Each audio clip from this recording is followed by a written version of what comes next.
जय राधा माधव कुंज बिहारी।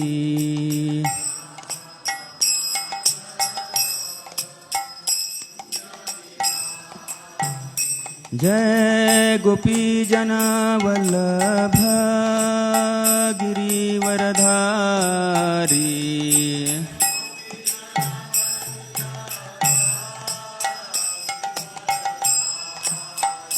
जय गोपी जन वल्लभ गिरिवरधारी।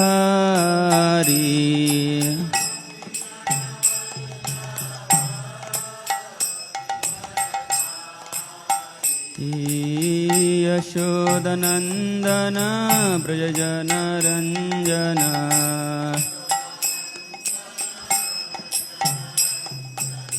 यशोदनंदन ब्रजजनरंजन।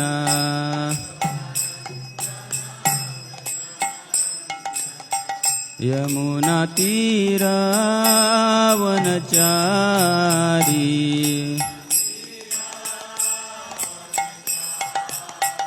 यमुनातीरावनचारी।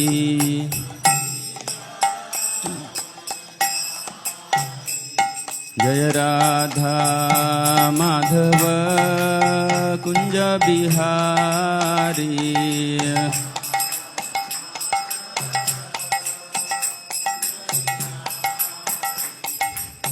हरे कृष्णा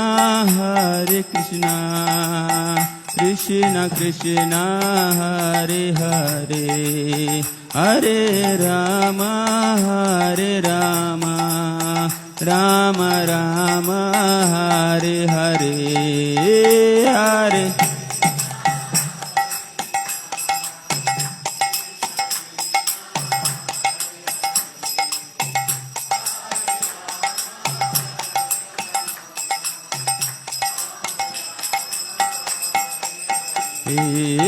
हरे कृष्णा कृष्ण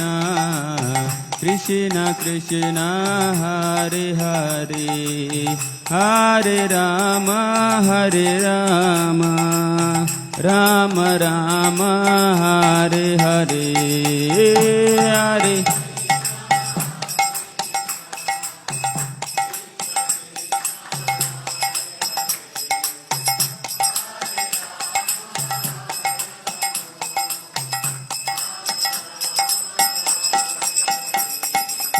हरे कृष्ण कृष्ण कृष्ण हरे हरे, हरे राम राम राम हरे हरे हरे।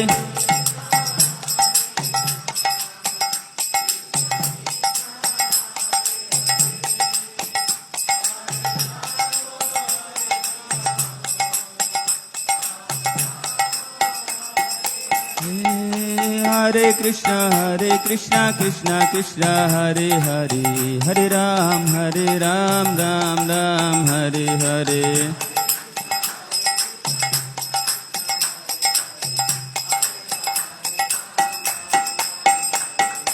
हरे कृष्ण कृष्ण कृष्ण हरे हरे, हरे राम राम राम हरे हरे।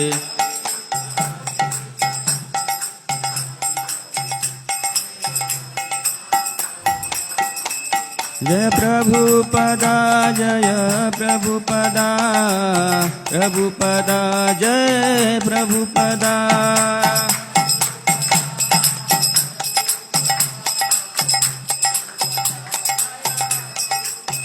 प्रभुपाद प्रभुपाद प्रभुपाद जय जय प्रभुपाद।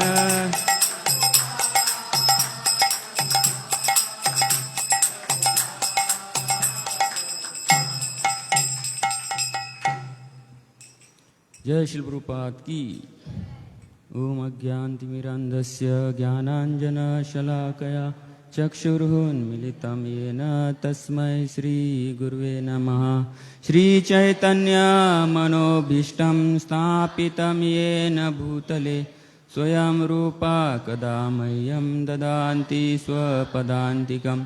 वन्देऽहं श्रीगुरो श्रीयुतापदकमलं श्रीगुरून् वैष्णवांश श्रीरूपं साग्रजातां सहगना रघुनाथान्वितां तं सजीवं साद्वैतं सावधूतं परिजनासहितं कृष्णचैतन्यदेवं श्रीराधा कृष्णपदान् सहगना ललिता श्रीविशाखान्वितांश। नमो विष्णुपदाय कृष्णपृष्ठाय भूतले श्रीमते भक्तिवेदांत स्वामिनिति नामिने। नमस्ते सरस्वती देवे गौरवाणी प्रचारिणे निर्विशेष शून्यवादी पाश्चात्यदेशतारिणे।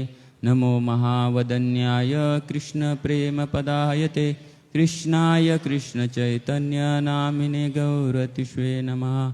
हे कृष्ण करुणा सिंधो दीनबंधो जगत्पते गोपेश गोपिका कांत राधा कांत नमस्तुते।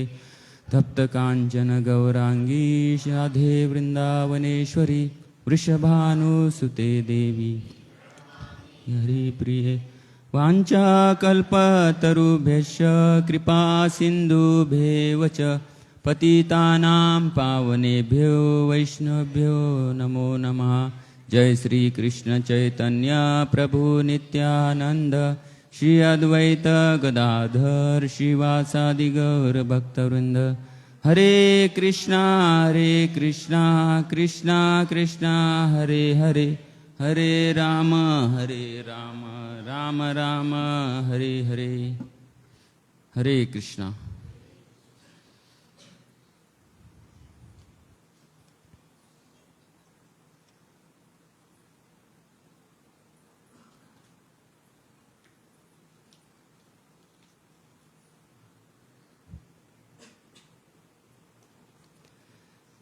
ध्यायतस्य चरणाम्भोजं भावनिर्जितचेतसा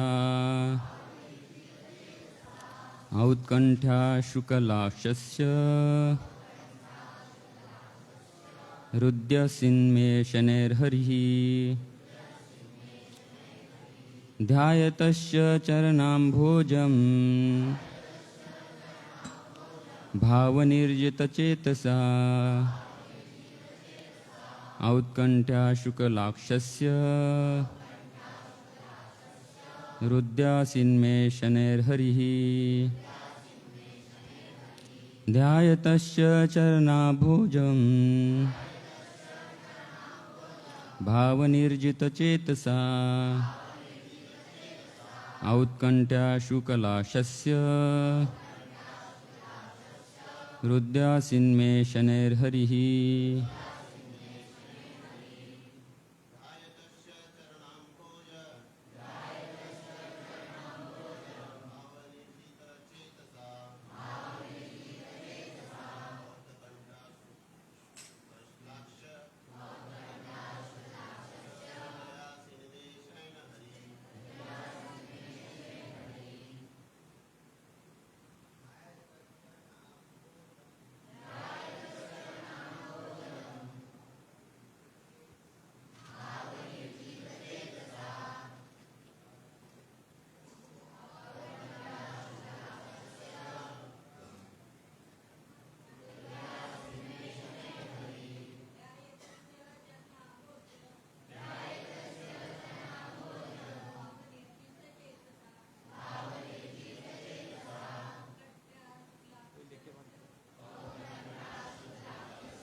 ध्यायतः इस प्रकार ध्यान करते हुए चरणाम्भोजम अंतर्यामी श्री भगवान के चरण कमलों का भाव निर्जित श्री भगवान के दिव्य प्रेम में परिणित मन चेतसा समस्त मानसिक गतिविधियाँ सोचना, अनुभव करना तथा इच्छा करना, औत्कंठ्य उत्सुकता, अश्रुकल आंसू निकल आए, अक्षस्य आँखों के, हृदय हृदय में, आसीत प्रकट हुए, मैं मेरे, शनैहि तुरंत, हरिहि श्री भगवान। जो ही दिव्य प्रेम से सरोबोर अपने मन द्वारा मैं श्री भगवान के चरण कमलों का ध्यान करने लगा कि मेरे नेत्रों से आंसू बहने लगे और भगवान श्री कृष्ण अवलिंब मेरे हृदय कमल में प्रकट हो गए। तात्पर्य, यहाँ पर भाव शब्द महत्वपूर्ण है। यह भाव अवस्था तब प्राप्त होती है जब श्री भगवान के लिए दिव्य प्रेम होता है। प्रारंभिक अवस्था श्रद्धा अथवा श्री भगवान के प्रति आकर्षण कहलाती है। इस आकर्षण को बढ़ाने हेतु मनुष्य को शुद्ध भक्तों की संगति करना जरूरी है। तीसरी अवस्था में भक्ति के विधि विधानों का अभ्यास करना होता है। इससे सारी आशंकाएं दूर हो जाती है और भक्ति पथ में अवरोध उत्पन्न करने वाली सभी वैयक्तिक त्रुटियां हट जाती है। जब सारी आशंकाएं तथा वैयक्तिक त्रुटियां दूर हो जाती है तो दिव्य तत्व में आदर्श श्रद्धा होती है और उसके प्रति रुचि तेजी से बढ़ती है। इस अवस्था से आकर्षण उत्पन्न होता है और इसके बाद भाव की अवस्था प्राप्त होती है, जो विशुद्ध भगवत प्रेम की पूर्व अवस्था है। ये सभी अवस्थाएं दिव्य प्रेम के विकास की विभिन्न अवस्थाएं हैं। इस प्रकार दिव्य प्रेम से अभिभूत होने पर विरह की प्रबल अनुभूति होती है, जिससे 8 प्रकार के भावों की उत्पत्ति होती है। भक्त के नेत्रों से अश्रुपात होना इसकी स्वाभाविक प्रतिक्रिया है और चूंकि श्री नारद मुनि ने अपने पूर्व जन्म में घर छोड़ने के तुरंत बाद ही यह अवस्था प्राप्त कर ली थी, अतएव उनके लिए श्री भगवान की उपस्थिति को देख पाना सरल था। इसे उन्होंने भौतिक कल्मष रहित अपनी उन्नत आध्यात्मिक इंद्रियों द्वारा सहज ही अनुभव कर लिया। जय श्रील प्रभुपाद की। हरे कृष्णा। तो मैं आज सभी का श्रीमद् भागवतम की सुबह की कक्षा में स्वागत करता हूँ और आप सभी से आशीर्वाद की याचना करता हूँ कि आप मुझे आशीर्वाद दें।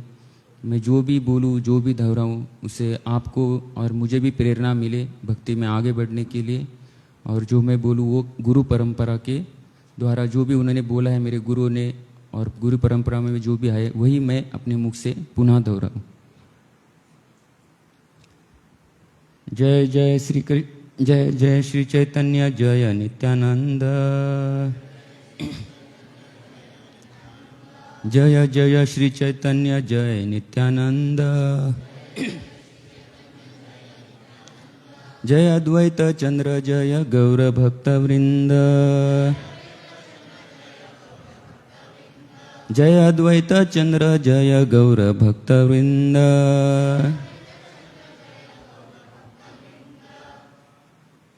तो सर्वप्रथम श्री गौरांग महाप्रभु और नित्यानंद प्रभु और पंच तत्वों को प्रणाम करते हुए हम आज की कक्षा शुरू करते हैं। तो तात्पर्य में कहा है कि भाव शब्द बहुत ही महत्वपूर्ण है। यहाँ पर श्रील प्रभुपाद कहते हैं कि यह भाव की अवस्था तब प्राप्त होती है जब भगवान के लिए दिव्य प्रेम होता है। तो भक्ति जो है तो श्रद्धा से बिगिनिंग होती है, ठीक नहीं? श्रद्धा, साधु संग, भजन क्रिया, अनर्थ निवृत्ति, तो ऐसे निष्ठा, रुचि, भाव, आसक्ति, प्रेम। तो ये सारे स्टेप्स है जो आप नेक्टर ऑफ इंस्ट्रक्शन उपदेश अमृत में पढ़ सकते हैं कि किस तरह हम हमारे भक्ति को हर अवस्था में अलग अलग सिम्टम्स रहते हैं उसके, उस ऐसे प्रगत कर सकते हैं। तो ये जो भाव का स्टेज है वह बहुत ही ऊंचा है। जैसे जड़ भरत महाराज जो भाव स्टेज पर थे तो उस अवस्था पर भी पतन हो सकता है। तो ये सुनने के बाद थोड़ा अलग लगता है, लेकिन उनका हुआ था, वो भाव अवस्था पर थे। तो इसका मतलब ये है कि भक्ति करते समय हमें किस बातों पर ध्यान रखना चाहिए भक्ति करते समय, क्योंकि हमारी अवस्था तो भाव पर भी नहीं है, हम श्रद्धा में ही अटके हुए हैं। जिस दिन हमारी श्रद्धा पूर्ण तरह विकसित होगी उसके बाद हम भौतिक कार्यों में या भौतिक चीज़ों में कभी भी आनंद नहीं ले सकते। जैसे भक्ति रसामृत महाराज एक बार लेक्चर में कह रहे थे कि unless and until one is utterly convinced, completely convinced that there is no pleasure in this material world, in anything, in anywhere and in everything, तब तक हमारी उन्नति इस प्लेन की तरह नहीं चलेगी। तब तक हम सोचते रहेंगे करना है नहीं करना है, ज़्यादा करना है कम करना है, 16 ही करना है, बस हो गया। तो इसी में हम अटके रहते हैं। इसीलिए हमें वो कन्विक्शन आने के लिए ही प्रयास करना है। तो हमारा अनर्थ निवृत्ति तक स्टेज पहला दूसरा तीसरा चौथा चलते रहता है। भजन क्रिया भी है, अनर्थ निवृत्ति भी है, लेकिन उसके बाद के स्टेजेस बहुत हार्ड है, उसके लिए प्राइस पेड करना पड़ता है। तो चैतन्य चरितामृत में कहा जाता है कि वी शुड ऑलवेज, हमारे पास समय होना चाहिए चैतन्य चरितामृत पढ़ने के लिए। तो कृष्णदास कविराज गोस्वामी करते हैं कि डेली हमें चैतन्य चरितामृत का आश्रय लेना चाहिए। एवरी डे, नित्य करूपन means to taste to have आस्वादन, टू रिलीज। तो एवरी डे उसका रीडिंग होना चाहिए, हियरिंग होना चाहिए, और चैतन्य महाप्रभु के पास टाइम्स हमें सुनना चाहिए, है कि नहीं। One will have transcendental knowledge in the head. उसके बाद क्या होगा, हमारे जो बुद्धि में है वो हमेशा ट्रांसेंड दिव्य ज्ञान भरा हुआ रहेगा, जिससे हम और कुछ बातों में सोच नहीं रहेंगे। केवल हम भगवान के दिव्य लीलाओं या भगवान का नाम का या भगवान की कथाओं का नित्य स्मरण नहीं कर पाते, इसलिए हम हमारे जीवन में अंदर से अलग अलग तप्तता का अनुभव करते हैं, कुछ भी सोचते रहते हैं। फिर कुछ लोग टेंशन में आते हैं, स्ट्रेस में आते हैं, एंजाइटी में आते हैं। तो भक्तों के साथ भी ऐसे ऊपर नीचे हमारा ऑसिलेशन होता है, क्योंकि हमारा जो स्टेज है वो शुद्ध नहीं है। तो कहा जाता है कि अगर हमारे कविराज गोस्वामी कहते हैं कि अगर हमने ऐसा प्रयास किया हर दिन चैतन्य चरितामृत सुनने का, पढ़ने का और अभ्यास करने का, तो हमारा जो मस्तिष्क है वो किससे भरा रहेगा, हमेशा ट्रांसेंडेंटल नॉलेज से। And one will have ecstatic symptoms in the heart, और उसके बाद हमारे हृदय में जो है आनंद की ज्योत प्रज्वलित रहेगी। तो मेनी टाइम्स क्या होता है कि हमें लगता है कि बहुत बार हम नॉलेज गेन करते रहते हैं भक्ति में, बहुत बार, और उसका जो वेट है वो इंक्रीज होते रहता है हमेशा। तो ज्ञान लेते समय हमें समझ में नहीं आता कि उसका प्रैक्टिस भी करना पड़ता है। हमें बहुत चीज़ें पता है, वृंदावन के बारे में पता है, चैतन्य चरितामृत में क्या पता है, भागवतम में क्या पता है, लेकिन हरि नाम कैसे लेना चाहिए सब पता है। लेकिन जब हम जप करते हैं तब हमारे वो नॉलेज काम में आता है क्या? What about that knowledge? तो हमारे पास इंफॉर्मेशन बहुत है, लेकिन रियलाइजेशन ऑलमोस्ट नथिंग के बराबर है। क्योंकि हम जब भक्ति में ऐसा श्रवण करते हैं बार बार, तो हमें स्मरण होता है कि सबसे इम्पोर्टेंट क्या है, जैसे है कि नहीं। जैसे बॉडी जरूरत, सबसे इम्पोर्टेंट क्या है, बॉडी या सोल? तो कोई मूर्ख ही बोलेगा कि बॉडी, लेकिन सोल इम्पोर्टेंट है, क्योंकि without soul body can not drive. तो उसी तरह कहा जाता है कि जब हमारे लाइफ में ऐसे प्रसंग आते हैं, जब हमारी टेस्टिंग होती है, तो भक्ति का मेजरमेंट क्या है कि नहीं, भक्ति हम किस लिए करते हैं। तो चैतन्य चरितामृत पढ़ना या श्रीमद् भागवतम का डेली श्रवण करना पढ़ना, या हरि नाम का डेली आश्रय लेना, नित्य इतने सारे नियमों का पालन करना, इसका उद्देश्य क्या है? तो इसका उद्देश्य है कि हमारा जो कॉन्शियसनेस है, हमारी जो चेतना है, वो हमें इस अभी जो चेतना का स्तर है उससे ऊपर उठाना है। जैसे मान लो 10 साल पहले कोई भक्त भक्ति कर रहे थे, तो तब उनके मन में क्या चलता था, और 10 साल के बाद इसमें अगर कोई डिफरेंस है तो वो थोड़ा सही ट्रैक पर है। इफ ही इज अंडरस्टैंडिंग कि मैं पहले मेरे जीवन में कितने मुझे त्रस्त करते थे मेरे विचार, या मेरा जीवन कितना अंदर से कलुषित था, और आज 10 साल हो गए मुझे जीवन में भक्ति करते समय, और इन 10 सालों में मैंने बहुत प्रयास किया 16 माला जप करने का, भक्तों का संग करने का, भक्तों के संग में भागवत का श्रवण करने का, और उससे हमारा अगर कॉन्शियसनेस रिफाइन हो रहा है, लेकिन प्यूरिफाई हो रहा है, तो आपको ही समझ में आता है और किसी को नहीं आएगा। आपकी प्रगति आपके ही अंदर आपको पता चलती है, उसका मेजरमेंट बाह्य रूप से आपको ही दिखाई दे, आंतरिक रूप से आपको ही दिखाई देता है। जैसे मान लो किसी ने कुछ डांटा, तो पहले हम झगड़ा करते थे जल्दी, अभी थोड़ा स्लोली लेते हैं, लेकिन करते हैं लेकिन स्लोली। जैसे कभी कभी हम जब किसी के साथ अनशन होता है या कोई आके हमें कुछ डायलॉग मार देता है, तो हम तुरंत डिस्टर्ब होते हैं क्या?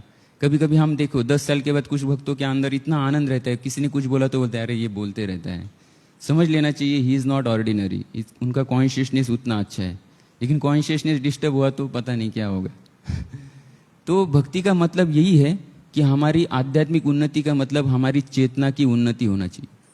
जितने भी प्रोवोकिंग सिचुएशंस आते हैं जीवन में, ट्रेस आता है, एंजाइटी आती है, दुख आते हैं, दर्द आते हैं, डिस्टर्बेंस आते हैं, भक्ति में या भौतिक जीवन में कभी भी, तो हम उस टाइम किस तरह से विचार करते हैं, किस तरह से उस सिचुएशन को रिस्पॉन्स करते हैं और किस चेतना के स्तर पर हम उसके साथ डील करते हैं, ये बहुत जरूरी है।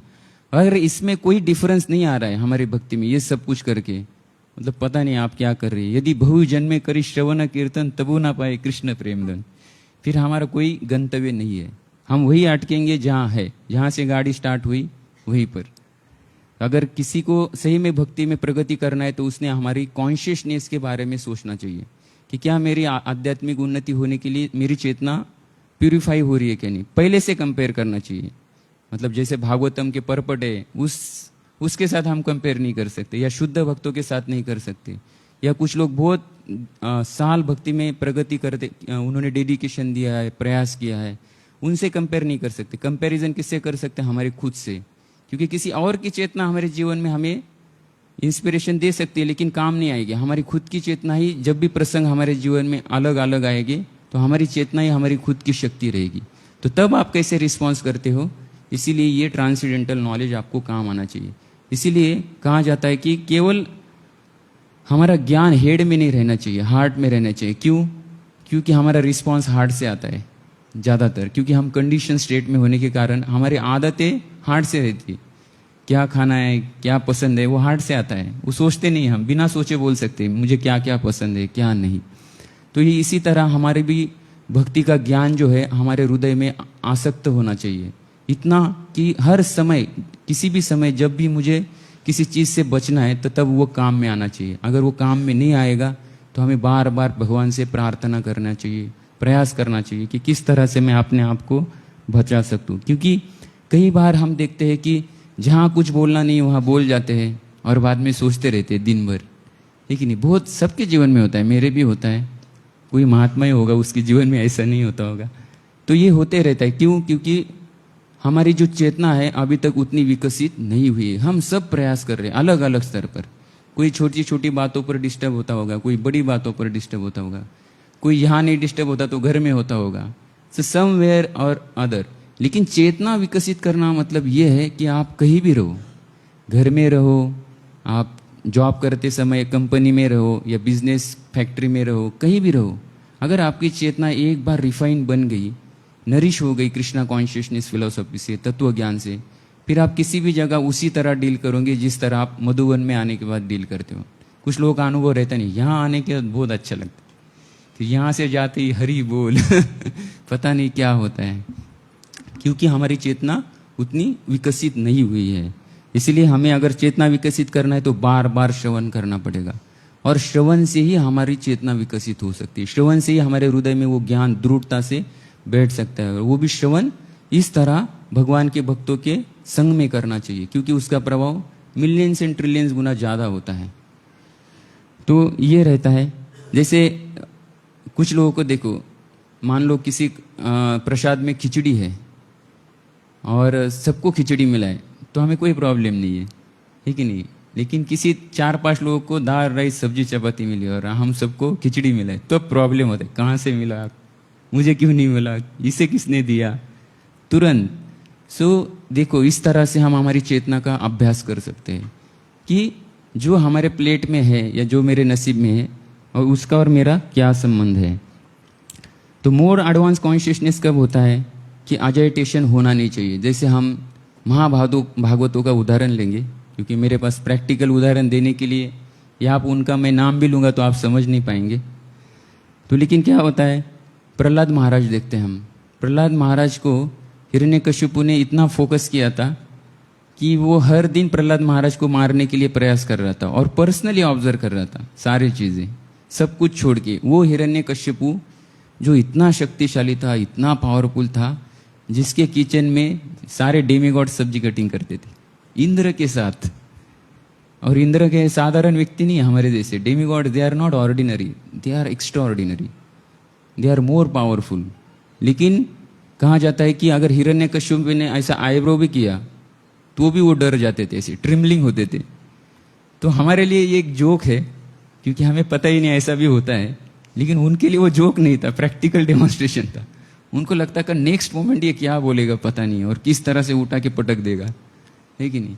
तो इस तरह का हिरण्यकश्यप इतना पावरफुल व्यक्ति, और 5 साल का उसका खुद का ही बेटा उसने उसको दुश्मन मान लिया। क्यों? क्योंकि उसकी चेतना विकसित नहीं थी। उसके बाद ये ट्रांसेंडेंटल ज्ञान नहीं था, और ना ही उन प्रहलाद महाराज का ज्ञान उनके कान में जा रहा था। तो कभी कभी हम प्रचार करते समय फ्रस्ट्रेट होते हैं, लेकिन हमें समझना चाहिए कि कुछ लोग हिरण्यकश्यप के कैटेगरी में हैं। उसको प्रयास करने से अच्छा है छोड़ देना चाहिए, उसको दया करके, प्रसाद देके। तो इसी तरह देखते हैं कि प्रहलाद महाराज का जो चेतना था वो इतना विकसित था कि वो हर दिन शांति से सोते थे और सुबह उठ के सिर्फ वेट करते थे कि अब क्या होने वाला है। उनको कुछ भी नहीं पता था, और हिरण्यकश्यप के साथ पूरा प्लान था, लेकिन कोई भी प्लान उसका सक्सेस नहीं हो रहा था। तो यहाँ पर हम चेतना दे सकते हैं कि एक डेमन की जो एक्सट्रीम लेवल पर टॉर्चर कर रहा है, और एक भक्त की जो दिव्य स्तर पर अपनी चेतना को पूरी तरह विकसित करने के बाद किस तरह से उनका बिहेवियर है। वो केवल देखते थे कि भगवान के नाम का आश्रय लेते थे, और उन्हें डर नहीं था कि आज क्या होने वाला है, किसके हाथी के नीचे। कोई इमेजिन भी नहीं कर सकता कि 5 साल के बच्चे को हाथी जैसे, है नहीं, कोई बोलेगा हमें कि कल 5 साल के बच्चे को मारना है, और कैसे जंगल से एक शक्तिशाली हाथी लेके आना है और उसको मारना है। तो हम बोलेंगे अरे मैं हूं ना 5 साल का तो बच्चा है, मैं ही मार दूंगा, इतना क्यों प्रयास करेंगे। लेकिन उन्होंने हाथी लाया था। क्यों? कि हिरण्यकश्यप को भी शायद समझ में आया था ही इज नॉट ऑर्डिनरी, लेकिन क्यों? क्योंकि उनकी चेतना विकसित थी प्रहलाद महाराज की, इसीलिए वो किसी भी प्रसंग में विचलित नहीं हुए, कोई भी नहीं। This is the perfection of devotional service. जैसे हम देखते हैं परीक्षित महाराज को जैसे ही पता चला कि मुझे शाप मिला है, 7 दिन के बाद तक्षता आके मेरा मृत्यु होगा, सब कुछ छोड़ दिया, नो डिविशन, रोने नहीं लगे, लैमेंट नहीं करने लगे, क्या हुआ कैसे हुआ, कोई नहीं, नथिंग। इतनी आध्यात्मिक उन्नति थी, इतनी आध्यात्मिक चेतना विकसित थी, उन्होंने तुरंत आश्रय लिया किसका? भगवान का और भगवान के भक्तों का। और फिर उन्हें श्रीमद् भागवतम, उनके माध्यम से वो श्रीमद् भागवतम फिर से दोहराया गया, और प्रभुपाद ने इन ग्रंथ के रूप में हमें दिया। और आज भी हम प्रभुपाद के ग्रंथों का आश्रय लेते हैं, और उस आश्रय से हम माया के प्रभाव से भी बच सकते हैं। इतनी शक्ति प्रभुपाद ने इन ग्रंथों में रखी है। इसीलिए तो कृष्णदास कविराज गोस्वामी कहते हैं कि चैतन्य चरितामृत भी डेली पढ़ना चाहिए, सुनना चाहिए। उसी तरह श्रील प्रभुपाद कहते हैं कि मेरे मंदिर में हर सुबह श्रीमद् भागवतम होना चाहिए, हर डेली, केवल संडे नहीं, है कि नहीं। हमारे लिए केवल संडे है, लेकिन प्रभुपाद के मंदिरों में हर दिन श्रीमद् भागवतम का श्रवण और कीर्तन होता है। तो क्यों? क्योंकि ये ज्ञान हमारे हृदय में स्थित हो, अभी तक हमारे हेड में ही है। किसी को कुछ भी पूछो, जैसे मैं हूँ या और बड़े भक्त है, मैं किसी के साथ कंपेयर नहीं करना चाहता, माफ़ करना मुझे, लेकिन हमारे पास ज्ञान बहुत है भक्ति का, लेकिन हमारे पास प्रैक्टिकल डेमोन्स्ट्रेशन की कमी है। इसलिए हमें बार बार भगवान से प्रार्थना करना चाहिए, याचना करना चाहिए। तो कहा जाता है कि जब भगवान मथुरा में आए तो उनको, मथुरावासियों को पता था कि कंस कितना शक्तिशाली है। तो कहा जाता था कि कंस का एक बुक्का जो है ना, क्या बोलते हैं उसको हिंदी में पता नहीं, बुक्का ही बोलते हैं, ओके, एक बुक्का है ना, वो 10,000 हाथियों के समान था। तो जब वो कृष्ण को देखे मथुरावासी, तो कृष्ण को देखते उनके प्रेम में पड़ गए, इतने प्रेम में पड़ गए कि उनको ऐसे एंजाइटी होने लगी, टेंशन होने लगा कि ये भगवान कृष्ण कंस से कैसे लड़ेंगे, ये तो इतना छोटा बालक है 11 साल का, अब वो कैसे कंस के साथ या ये करेगा, लड़ाई कर सकता है। तो ये चेतना के अलग अलग स्तर है, ये दिव्य स्तर है भगवान के बारे में सोचना। लेकिन उसी तरह कहा जाता है कि जैसे मान लो एक भक्त ने बहुत ही सुंदर कहा था कि हम अगर मार्शल आर्ट्स का उदाहरण लेंगे, तो मार्शल आर्ट्स में क्या रहता है, टीचर और स्टूडेंट। तो एक टीचर एक स्टूडेंट को ट्रेनिंग देते रहता है, लेकिन ट्रेनिंग देते देते क्या करता है, वो टीचर उसके साथ फाइट करता है। बिकॉज टीचर बहुत एक्सपर्ट होता है, तो उसको घुसे मारते कभी कभी अलग तरह से, टेक्निक से, ताकि उसे हर टेक्निक का अनुभव आ सके, प्रैक्टिस कर सके वो, और वो जान सके कब कैसे वार करना है, या डिफेंड करना है, या पलटी करना है। लेकिन अगर कोई बाह्य रूप से देखेगा कि अरे कैसा टीचर है, अपनी स्टूडेंट को मार रहा है, लेकिन नहीं, कोई ऐसा सोचेगा तो उस एकेडमी में वो एडमिशन लेगा ही नहीं। लेकिन जिस स्टूडेंट को पता है कि ये मेरे, जिनको पता है कि ये उसको एक्सपर्ट बनाने का स्किल है, उसको पावरफुल बनाना है, या उस चीज़ में कंप्लीट नॉलेज आना चाहिए, इसके लिए वो प्रयास कर रहे हैं, तो उसे बुरा नहीं लगेगा। उसी तरह कहते हैं कि भगवान हमारे जीवन में जो आते हैं ना, छोटी छोटी चीज़ें हमारे कॉन्शियसनेस को टेस्ट करती है। जैसे घर में हो, बच्चे परेशान करते हैं, या घर में बीवी के साथ कुछ अनबन हो जाती है, या फिर हमारा बिजनेस में कभी लॉस हो जाता है, या कुछ भी होता है, भक्तों के साथ कभी अनबन होती है, कभी कभी जाते हैं खिचड़ी खत्म, हरी बोल, ढूंढते रहता है प्लेट लेके, किधर है खिचड़ी, थोड़ा बचेगा, 1 चम्मच, आधा चम्मच, टेस्ट, कभी कभी ऐसे लगता है टेस्ट तो मिलना चाहिए मुझे, तो रहता है वो। द्रौपदी ने जैसे भगवान कृष्ण को एक दाना दिया था, वैसे इधर दाना नहीं मिलता, इतना तो मिलता है इतना परफेक्शन है इस्कॉन की खिचड़ी में तो उसी तरह ये टेस्ट आते हैं अलग अलग रूप में, और तब हमारे कॉन्शियसनेस की टेस्ट होती है, किस तरह से उस सिचुएशन को हम लेते हैं, है कि नहीं। कुछ लोग फ्रस्ट्रेट होते हैं, कुछ लोग डिप्रेस होते हैं, कुछ लोग बोलते हैं मैं भागवतम कोई नहीं आऊँगा, यहाँ तक कुछ लोग बोलते हैं, कुछ लोग बोलते हैं मैं खिचड़ी नहीं खाऊंगा, जैसे मैं बोलता हूँ पकड़े प्रभु को तो ऐसे क्यों होता है। और कुछ लोग इतने ट्रांसीडेंटल रहते हैं, मिला तो मिला, नहीं मिला तो हरे कृष्णा। जैसे मैं ब्रह्मचर्य आश्रम में था नासिक में, तो कभी कभी हम प्रोग्राम से लेट आते थे, और प्रोग्राम में बातें करते करते उधर भी प्रसाद नहीं मिलता था, और मंदिर में आने के बाद भी प्रसाद नहीं रहता था। आप किसको उठा नहीं सकते, माँ बाप नहीं है, कोई रिश्तेदार नहीं है, तो जाते थे इधर उधर, किसी के पास मूड़ी बीड़ी होगा तिजोरी में किसके, तो देखते थे, नहीं है तो ब्रह्मचारी पानी पी के चुपचाप सो जाते थे। तो मुझे लगता था कि वो जो एनवायरनमेंट है वो यहाँ क्यों नहीं है, वहाँ वैसी सिचुएशन थी, इसके लिए वहाँ पर हमने वो शक्ति प्राप्त कर लेते हैं, क्योंकि वहाँ पर ऑप्शन नहीं है ना कुछ पकाने का या किसी को फ़ोन करने का। हालांकि हम किसी गृहस्थ को बोलेंगे तो 11 बजे भी लेके आते हैं ब्रह्मचारी के लिए, लेकिन ऐसे नहीं करते। ब्रह्मचारी पानी पीते थे और सो जाते थे, और दूसरे दिन ऐसे नहीं कि अरे पहले प्रसाद दो फिर जब करूँगा, नहीं, फिर से वो पूरा मॉर्निंग प्रोग्राम करते थे, और जब ब्रेकफास्ट का समय तभी वो प्रसाद लेते थे। और ऐसा रूटीन मैंने बहुत सीनियर भक्तों के बारे में देखा है, मैंने खुद अनुभव किया है, प्रैक्टिस किया है। वहाँ पर प्रैक्टिस करना इतना आसान था क्योंकि सारे भक्त उसी तरह की प्रैक्टिस कर रहे थे। उसी तरह हम तो बहुत अकेले गृहस्थ होने के कारण हमारे पास कोई इतने दिव्य लोग नहीं रहते, हमारे पास केवल संडे रहते, और संडे में भी हम बिजी रहते हैं। अनफॉर्चुनेटली हम इस वातावरण का लाभ केवल संडे को ले सकते हैं, लेकिन संडे को भी कभी कभी कोई लोग अपने आप को बिजी रखते हैं। तो इसीलिए हमें सोचना चाहिए कि हम किस तरह से डिस्टर्ब होते हैं, किस तरह हमारे कॉन्शियसनेस के ऊपर हमें ध्यान रखना चाहिए। क्योंकि अगर हम आध्यात्मिक है, अगर हम अपने आप को आध्यात्मिक चेतना किस स्तर पर मानते हैं, भगवान के भक्त मानते हैं, लेकिन श्रील प्रभुपाद के अनुयायी मानते हैं, या अपने गुरु का एक दास के रूप में अपने आप को मानते हैं, तो आपको ये भी सीखना ही पड़ेगा कि अपने चेतना क्या है। हर जगह मैं अपनी चेतना के साथ अपने आप को कैसे डील कर रहा हूँ, दूसरों के साथ, चीज़ों के साथ, घर में, बाहर, सब जगह। लेकिन कहा जाता है एक भक्त की चेतना हर जगह सेम होनी चाहिए। ऐसी नहीं कि मधुबन में आए तो डिफरेंट, घर में आए तो डिफरेंट, बीवी के साथ छोड़ के तो मैं कुछ आपको चीज़ें बताऊंगा कि कैसे जो शुद्ध भक्त है वो भगवान का ही हैंड देखते हैं, हैंड ऑफ गॉड। आज का जो मैं टॉपिक ले रहा हूँ उसका नाम ही है हैंड ऑफ गॉड, कि कैसे भगवान के शुद्ध भक्त भगवान की कृपा के रूप में लेते हर चीज़ को। जैसे प्रहलाद महाराज ने हर सिचुएशन को कृपा के स्तर पर लिया, जो होगा भगवान की इच्छा। लेकिन ये बहुत दिव्य स्तर है। लेकिन इससे हम थोड़ा अनुभव कर सकते हैं जीवन में धीरे धीरे कि मेरे भी जीवन में जो कुछ हो रहा है वो मार्शल आर्ट के टीचर की तरह है। जैसे वो टीचर मारता है ना घुसे, और उसके ही स्टूडेंट को ट्रेन करने के लिए, उसी तरह कहा जाता है कि भगवान का जो भक्त है उनके जीवन में जो भी प्रसंग आते हैं they are sanctioned by Lord.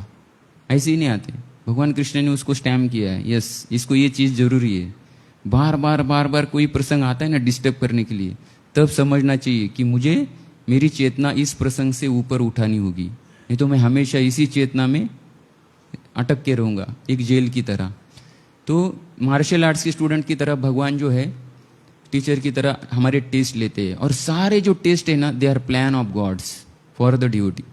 Duty के लिए सब कुछ प्लान है, वेल प्लान। लेकिन नहीं, भगवान के प्लान में कोई गड़बड़ नहीं होती, हमारे प्लान में होती। लेकिन नहीं, हम जब भी ऐसे लिखते हैं कुछ करना है, हमारा चिट्ठी रहता है ऐसे। लेकिन नहीं, किसी ने मुझे कहा था एक बार कि आप 10 गोल लिखो 1 महीने में, तो मैं 10 गोल लिखा था, लेकिन उसमें से 1-2 ही होते हैं। लेकिन धीरे धीरे मुझे समझ में आया, गोल लिखने से 1-2 ही गोल क्यों ना होने, लेकिन वो पूरे हो रहे हैं। 10 में से 2 ही करता था तो मुझे लगता था क्या लिखने का, शर्म आती है मुझे देखते ही चाट। लेकिन नहीं, मुझे एक भक्त ने फिर से कहा कि इससे पहले आप 10 में से 1 भी गोल करते कि नहीं, आपको क्या पता था? आज तो आपको पता है कि 10 में से 2 कार्य इस महीने में आपने पूरे किए। तो हर महीने का गोल होना चाहिए, एटलीस्ट 1 महीने के हमारे पास गोल होने चाहिए। इस महीने में मुझे क्या करना है, 30 दिन 16 माला रेगुलर करना है, नो गैप। नहीं, आज 1 माला बचा है, कल कर लूँगा, कभी नहीं। प्रसाद मत लो, 1 दिन चलेगा। प्रभुपाद कहते हैं, प्रभुपाद एक जगह कहते हैं, तमाल कृष्ण महाराज थे, ऐसे ही बैठे थे और गेस्ट आए थे। तो प्रभुपाद गेस्ट के साथ बातें कर रहे थे। तो बात करते करते प्रभुपाद ने तमाल कृष्ण महाराज को बोला, भगवत गीता का वो कोटेशन क्या है? तो बोलते सॉरी प्रभुपाद। फिर प्रभुपाद बोलते थे, थोड़ी देर फिर से प्रचार करते करते तमाल कृष्ण महाराज को, श्रीमद् भागवतम का कोट क्या है, चैतन्य चरितामृत का कोट क्या है? तो ऐसे बोलते थे और वो बोलते थे sorry Prabhupada, sorry Prabhupada, sorry Prabhupada. Prabhupada को लगा अरे तमाल कृष्ण को कुछ भी नहीं आता है। तो उन्होंने तुरंत गेस्ट जाने के बाद तमाल कृष्ण महाराज को बोला। तो तमाल कृष्ण महाराज को कहा कि what you are doing here? जो दिन रात मैं जाग जाग कर लिख रहा हूं, उसे आप नहीं पढ़ेंगे तो मेरा मिशन में आप लीडर नहीं बन सकते, आगे नहीं जा सकते। तो जिसे भी प्रचार करना है, भक्ति में आगे बढ़ना है, हमारे कॉन्शियसनेस में शक्ति महसूस करनी, एक्सपीरियंस करनी है, तो वो ज्ञान हमारे हृदय में स्थित करने के लिए हमें डेली श्री प्रभुपाद के बुक्स पढ़ना है। जो बुक्स प्रभुपाद ने रात रात जाग कर लिखे हैं, वो दिन में हम 5 मिनट नहीं पढ़ सकते। एक भक्त ने मुझे पूछा था, क्या 24 घंटे में आपके पास प्रभुपाद के लिए 5 मिनट नहीं है? तो मुझे इतना बुरा लगा कि हमें तो आधा घंटा पढ़ना चाहिए, लेकिन 5 मिनट नहीं है। तो वो भक्त मुझे कह रहे थे, मैं बोला प्रभु जी मैं पिछले 15 दिन में एक बार भी प्रभुपाद का बुक्स नहीं पढ़ा हूँ। तो बोल रहे क्या आप 5 मिनट नहीं पढ़ सकते? आपके पास ज़्यादा समय नहीं है, तो आप 5 मिनट तो पढ़ सकते हैं ना डेली। तो मैंने तुरंत लिख दिया था गोल में, कम से कम 5 मिनट। लेकिन उसने भी उस 5 मिनट में भी इतना ज्ञान आता है, समझ में नहीं आता हमारी कब इतना ज्ञान लिया। मुझे लगता था कि हाँ मेरे पास समय नहीं है, मैं कुछ समय नहीं देता, मैं केवल जप करता हूँ और लोगों को बड़ी बड़ी बातें कहता हूँ। लेकिन वो 5-5 मिनट में भी इतना ज्ञान आया है। इसी तरह हमें प्रैक्टिस करना चाहिए कि कम से कम 5 मिनट, ठीक है नहीं, भगवान श्रील प्रभुपाद की बुक्स को देना चाहिए।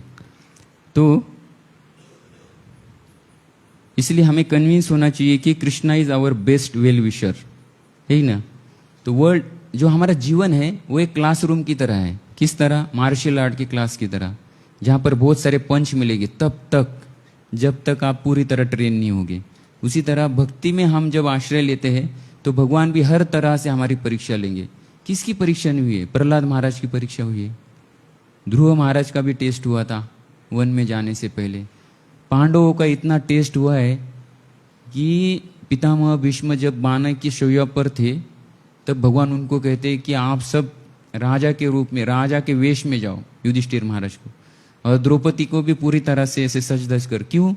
क्योंकि पितामह भीष्म आपको कभी देखा ही नहीं उन्होंने ऐश्वर्य में। जिस ऐश्वर्य में उनको देखना था, उनकी जीवन भर इच्छा थी, उस ऐश्वर्य में आपको देखा ही नहीं है। कम से कम जाते जाते उनको वो तो ऐश्वर्य दे, वो तो उनकी इच्छा पूरी करने के लिए उस ऐश्वर्य में, भाव में जाओ। तो ये भगवान के भक्तों का टेस्ट रहता है। तो इतना सब कुछ पांडवों ने झेला है, सब कुछ, क्या क्या नहीं झेला है ना। अपनी पत्नी का विटंबना हुआ, फिर उनको जुए में उनकी सारी संपत्ति हरा दी, जुए में भी चीटिंग हुई, वनवास 12 साल वनवास, 1 साल अज्ञातवास, पिताजी जाने के बाद माँ उनको जो आपुलेंस मिलना चाहिए था एज अ राजकुमार बोल के, वो उन्हें मिला नहीं। तो उनका पूरा जीवन दिखा दिया, तो पूरा क्या भरा था? कांटों से ही भरा है। लेकिन उनके पास क्या थे? कृष्ण। इसलिए उनकी चेतना इतनी प्रगत थी कि भगवान ने उनको बिना पूछे ही बोल दिया, इनको 5 गांव दे दो, तो भी पांडव चुप रहेंगे, 5 ही गांव। इतने भगवान को उनकी चेतना पर विश्वास था। और ऐसे बहुत सारे उदाहरण दे सकते हैं हम शास्त्रों से। प्रहलाद महाराज, लेकिन प्रहलाद महाराज का कितना दृढ़ विश्वास था, everything is planned by lord Krishna. लेकिन हम ऐसे बोल नहीं सकते। कुछ लोग डरते हैं कि ऐसा सोचेंगे तो सही में कुछ भी होगा टेस्ट। कुंती महारानी देखो, she is the most expert student of martial arts. जैसे ये वर्ल्ड कहा जाता है, ये जगत हमारे लिए एक मार्शल आर्ट्स की तरह है। कब कौन कहाँ से मारेगा पता नहीं, लेकिन हमें बचाने के लिए हमारी आध्यात्मिक चेतना हमेशा हमारे पास है, जिसका यूज़ हम एक तलवार की तरह कर सकते हैं। कोई भी चीज़ आए काट सकते हैं उसको, दुख से, दर्द से, एंजाइटी से, स्ट्रेस से, टेंशन से, कुछ भी नहीं, कोई हमारे पास आ नहीं सकता अगर हम अपने आप की आध्यात्मिक चेतना का स्तर बढ़ाएंगे, सुदृढ़ करेंगे। तो 3 things one should be convince. हमारे जीवन में 3 चीज़ों के बारे में हर भक्त को कन्विंस होना चाहिए। तो पहली होती है Krishna is the supreme controller, ठीक है नहीं, विच मीन्स दैट कि भगवान ही सुप्रीम कंट्रोलर है। तो इसका मतलब क्या है कि जो भी मेरे जीवन में सिचुएशन आते हैं वो मेरे प्लेट में भगवान के सैंक्शन के बिना नहीं आते। कुछ भी वॉट एवर कम्स, कभी ऑनर आता है, कभी डिसऑनर आता है, कभी सक्सेस आएगा, कभी फेल्योर आएगा, ये सब कुछ प्लान किया है भगवान ने केवल हमारा कॉन्शियसनेस टेस्ट करने के लिए। अगर इस परीक्षा में हम पास होते रहे, जैसे पांडवों ने अपने आप को इतना टेस्ट में पास कर दिया, प्रहलाद महाराज ने किया, तो उनको ऐश्वर्य क्या मिला? इटर्नल भगवान का संग मिला, ऐश्वर्य मिला। तो भगवान भी यही दिखाना चाहते हैं कि मेरी भक्ति से, मेरे हरिनाम का आश्रय लेने से, भागवतम का आश्रय लेने से, मेरे ग्रंथों का आश्रय लेने से क्या होगा? आप में भी वो शक्ति आ सकती है, आप भी किसी भी अवस्था में विचलित नहीं हो सकती। इतनी शक्ति इस प्रोसेस में है, केवल हमारा विश्वास नहीं है। इसीलिए बोला ना सबसे पहले में, हम श्रद्धा में अट गए। हमें लगता है कि हम अनर्थ निवृत्ति पर है, अनर्थ निवृत्ति होती तो ज़्यादा खुशी आती है, और लेकिन हम स्ट्रगल कर रहे हैं। तो क्या है? Every situation that comes on our plate has been sanctioned by Krishna. तो ये हमें पता होना चाहिए कि मेरे जीवन में जो भी प्रसंग आते हैं भगवान कृष्ण का उसमें क्या है? हैंड है। किस लिए? मुझे कुछ अच्छा सिखाने के लिए। कुछ भी होता है मेरे जीवन में, उस हमें क्या देखना चाहिए? इससे मैं क्या सीख ले सकता हूँ, वो भी कैसी? आध्यात्मिक और भौतिक ऊंची शिक्षा है। तो हमेशा ऊंचे वैल्यूज को पकड़ना चाहिए ऐसे सिचुएशन में। जैसे हम देखते हैं चित्रकेतु महाराज अपनी पत्नियों के साथ प्लेन में जा रहे थे ऊपर से, और उन्होंने देखा कि शिव जी जो है वैराग्य के ऊपर ज्ञान दे रहे संतों को, महान महान ऋषियों को, उनके अनुयायियों को, और पार्वती उनके यहाँ पर बैठी है दाएं जंगा पर, और वो हंसते हंसते बोल देते कि ये केवल शिव जी ही कर सकते हैं। मतलब he is literally glorifying Lord Vishnu, Lord Shiva. लेकिन जब पार्वती को पता चलता है तो पार्वती उनको कैसे लेती है? निगेटिव। उनको लगता है कि शायद वो हंस रहे, उनको वो बोलते हुए नहीं देखती, पूरा वो हंसते हुए देखती है, और उनको लगता है कि वो इसलिए हंस रहे कि शिव जी मुझे लेके बैठ के वैराग्य के ऊपर इन लोगों को ज्ञान दे रहे हैं। इसके कारण पार्वती माता उनको शाप देती है कि अगले जन्म में आप डेमन बनोगी। अभी कोई हमें ऐसा शाप देगा तो माय लॉर्ड, उसका कोई है कि नहीं, कोई पता नहीं हम उसके साथ किस तरह का लड़ाई करेंगे, बर्ताव करेंगे, व्यवहार करेंगे। और कहा जाता है कि चित्रकेतु महाराज भी इतने एडवांस स्तर पर थे कि वो काउंटर एक्ट कर सकते थे माता पार्वती के शाप को, और दूसरा वो न्यूट्रलाइज भी कर सकते थे। लेकिन उन्होंने कुछ भी नहीं किया। उन्होंने कहा कि अगर ऐसा पार्वती माता के मुख से निकला है तो जरूर ये भगवान का प्लान होगा। और वो माता पार्वती के पास आके फिरते हैं कि अभी आप मुझे आशीर्वाद भी दो। तो उनको कितना एम्बैरेसिंग होता होगा माता पार्वती को। और फिर वो कहती है कि आप भगवान का स्मरण कभी नहीं भूलेंगे, आपको हमेशा भगवान का स्मरण रहेगा, आप किसी भी योनि में रहो। तो this is the highest Chitraketu Maharaj. फिर वो बनते हैं वृत्तासुर। तो उसी तरह उनके बहुत सारे प्रेयर्स है। न नाकपृष्ठम न च पारमेष्ट्यम न सार्वभौमम न रसाधिपत्यम न योग सिद्धिम अपुनर्भवम वा समंजस्यता विरहय्य कांक्षे। तो कहते हैं, O ocean of all good fortune, without your service I do not desire residence. तो कहते हैं भगवान को कि मुझे आपकी सर्विस के बिना कुछ नहीं चाहिए। ना मुझे ब्रह्मा जी की जैसा पद चाहिए, ना मुझे ब्रह्मलोक चाहिए, ना मुझे स्वर्गलोक चाहिए, ना मुझे राजा बनना है पृथ्वी का, ना मुझे कोई पावर चाहिए, ना कोई प्लैनेट चाहिए, ना मुझे योगिक परफेक्शन चाहिए, ठीक है नहीं, ना मुझे इंद्रिय मन और बुद्धि को कंट्रोल करना है। नहीं, इनमें से कुछ भी नहीं चाहिए। अगर मुझे लिबरेशन भी नहीं चाहिए, मुझे मुक्ति भी नहीं चाहिए। क्यों? अगर मुझे आपका सेवा करने का चांस नहीं मिल रहा। This is his prayers. What consciousness है कि नहीं, कितना प्रगत चेतना है। मतलब कोई बोलेगा आपको, मैं आपको मन बुद्धि अहंकार इन सब से कंट्रोल करने के लिए सीक्रेट दूंगा, तो हम लाइन लगाएंगे। हम ये सोचेंगे कि हमें भगवान का सेवा मिलेगा क्या? ये सब कुछ करने के लिए क्या हम कर पाएंगे सेवा? अगर इस तरह की हमारी, अगर कुछ भी हमें प्राप्त होता है जीवन में, उसके बाद अगर हमारा कनेक्शन भगवान से बने रहता है, तो वो सिचुएशन, वो चीज़ हमारे लिए अच्छी है, ठीक है नहीं? धर्मा स्वानुतिष्ठ पुंसान विश्वक्सेन कथासु या न उत्पादयति रतिम श्रम हेवि केवलम। अगर जीवन में आप जो भी कर रहे हैं उससे भगवान से के प्रति प्रेम उत्पन्न नहीं हो रहा है, आसक्ति उत्पन्न नहीं हो रही, ये हमारी भक्ति में गड़बड़ चल रहा है, तो दैट इज नॉट गुड। श्रम एव ही केवलम, वो यूजलेस लेबर है, ऐसे श्रीमद् भागवतम में कहते हैं। तो ऐसे बहुत है कि वो भगवान को और एक प्रेयर्स करते हैं 6.11.27 में कि मुझे सही में मुक्ति नहीं चाहिए, और I don't mind if I have to take many births, मुझे कितने भी जन्म क्यों ना मिले मेरे कर्म से, बट आई प्रे दैट कि मैं जिस भी पेसिस में रहूं, जिस भी योनि में रहूं, मुझे आपके भक्तों का संग ही मिले। Top most prayers Shrimad Bhagavatam आपको प्रे करना चाहिए, भगवान की भक्ति में क्या मांगना चाहिए, तो ये इससे हाईएस्ट कुछ नहीं है। क्यों? ऐसे भक्तों का संग जिनकी चेतना केवल और केवल आपसे अटैच है, आपसे विचलित ही नहीं होती, ऐसे भक्तों का संग प्राप्त करना। और ऐसे भक्तों का संग प्राप्त करते ही हमने देखा इसी चैप्टर में नारद मुनि कितने महान बन गए, है कि नहीं? तो उन्होंने भी ऐसा ही प्रयास किया, तो हमें भी ऐसा ही करना चाहिए। इसलिए वो कहते हैं कि मैं मेरे कर्मा से डरता नहीं हूँ, मुझे किस तरह के मेरे कर्म रहेंगे या क्या होगा उसका रिएक्शन से, मुझे डर किसकी बात का है कि मैं आपके भक्तों से दूर नहीं रहना चाहता। तो फर्स्ट चीज क्या है कि everything is plan by lord, everything is sanction by lord, क्योंकि भगवान ही कंट्रोलर है हमारे लाइफ। तो दूसरा कन्विक्शन क्या आना चाहिए हमें, कृष्णा नेवर मेक्स मिस्टेक्स, ये भगवान कभी गलती नहीं करते। तो कभी कभी लगता है ना कि ये चीज़ मेरे जीवन में नहीं होनी चाहिए थी, शायद भगवान थोड़ा केयर करते ही ना, भगवान के प्लान में थोड़ा गलती हुआ होगा, गलती से किसी और का रिएक्शन मेरे घर में आया होगा, लेकिन या मेरे ऊपर आया होगा, कहते ना कुणाची तरी सावली पडली है माझ्यावर उस तरह हमें लगता है कभी कभी, इतना जीवन में कभी कभी कष्ट होते हैं, तो कभी कभी ऐसे थॉट्स आते हैं कि यार काश मैं इससे बच सकता। लेकिन ये भी ये स्तर भी अच्छा नहीं है भक्तों के लिए। कहा जाता है, कृष्णदास कविराज गोस्वामी कहते हैं कि इस तरह भी नहीं सोचना चाहिए कि भगवान के प्लान में कोई मिस्टेक होता। आपके प्लान में मिस्टेक हो सकता है, आपके चेतना में लेते हुए मिस्टेक हो सकती है, आपकी सोचते समय मिस्टेक हो सकती है, लेकिन भगवान की कभी मिस्टेक होती नहीं। He never makes mistakes, he knows what is perfect for you. किसी भी अवस्था से आपको निकालने के लिए वो और कभी कभी ज्यादा अवस्था में आपको डालते बुरी चीजों में। क्यों? क्योंकि आप फ्रस्ट्रेट होके उनका नाम ले सको। एक विपदा शंतुता शश्व तत्र तत्र जगद्गुरो भवतो दर्शनम यस्यात् अपुनर्भव दर्शनम। तो कुंती महारानी बहुत एक्सपर्ट है, उनको पता था कि जितने विपदा आएंगे, जितने संकट आएंगे, जितने प्रॉब्लम आएंगे ना, उतने इंटेंसिटी से मैं भगवान को याद करूंगी। और भगवान आते हैं, जब इंटेंसिटी से कोई भगवान को प्रे करता है, प्रार्थना करता है, तो भगवान आते हैं।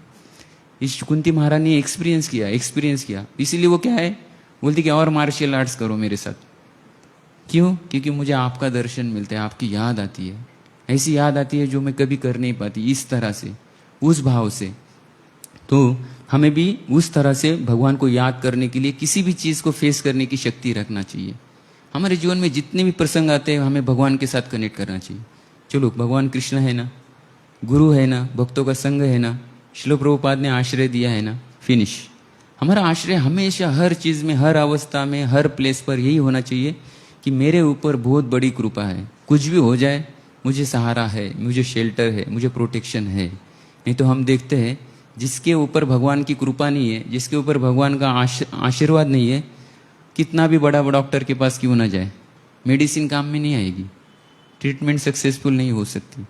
केवल फीवर होने से और वो फीवर सर में चढ़ जाने से लोग चले जाते हैं, बॉडी छोड़ देते हैं केवल फीवर से। क्या हुआ, कल रात कोई एडमिट हो गया, फीवर आया था और सुबह चला गया। क्यों?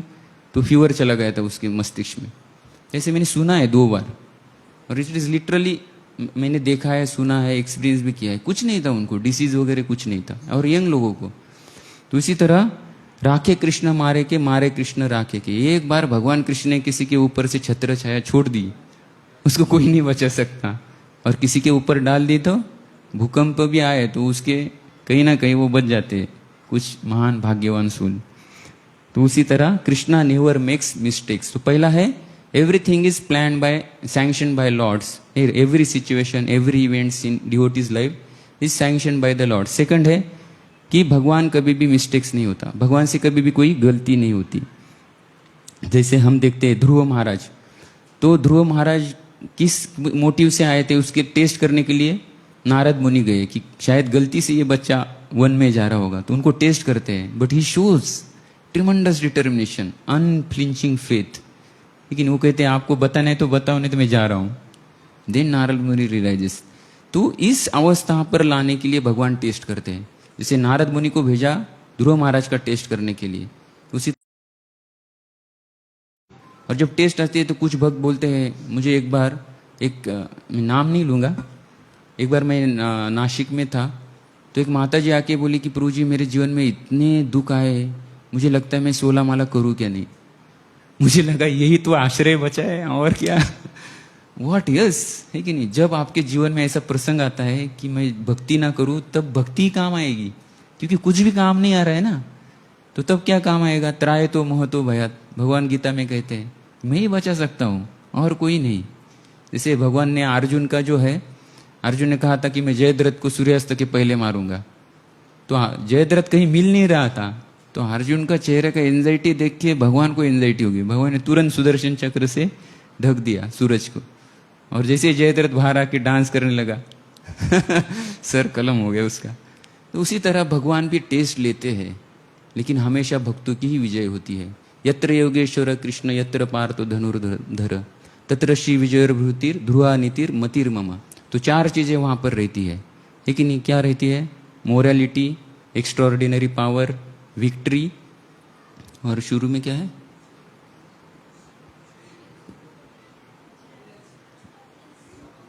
ऑपुलेंस. हाँ, opulence, victory, extraordinary power and morality. तो ये 4 चीजें भक्तों के साथ रहती है. जो भी जहां भगवान है, ठीक नहीं. जैसे धृतराष्ट्र गीता की शुरुआत में क्या कहता है, धर्म क्षेत्रे कुरुक्षेत्रे समवेता युत्सवा.